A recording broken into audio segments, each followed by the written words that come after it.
సెలవిస్తుంది. పరిశుద్ధ గ్రంథం బైబిల్ ఈ విధంగా సెలవిస్తుంది. దేవుడు లోకమును ఎంతో ప్రేమించను కాగా ఆయన తన ద్వితీయ కుమారునిగా పుట్టినవాని యందు విశ్వాసముంచు ప్రతివాడును నశింపక నిత్య జీవం పొందినట్లు అనగా యేసు క్రీస్తు వారిని మానవుల కొరకు అనుగ్రహించాను. పరిశుద్ధ బైబిల్ విధంగా సెలవిస్తుంది.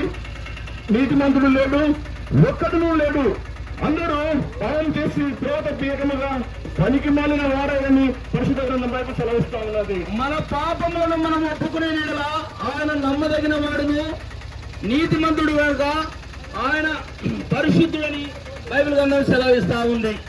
మన పాపములు క్షమించి సమస్త దుర్నీతులను మనం పవిత్రులుగా చేయను. నమ్మి బాప్తిసం పొందిన వాడు రక్షింపబడును, నమ్మని వారికి శిక్ష విధింపడని యేసుక్రీస్తు ప్రభువు సెలవిస్తున్నాడు. యేసు రక్తము ప్రతి పాపం నుండి మనను పవిత్రులుగా చేయను. ప్రభువైన యేసుక్రీస్తు విశ్వాసముంచుము, అప్పుడు నీవు నీ ఇంటి వారిలో గొప్ప ఆత్మరక్షణ పొందుదురు.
పరిశుద్ధమైన బైబిల్ గ్రంథం ఈ విధంగా సెలవిస్తా ఉంది.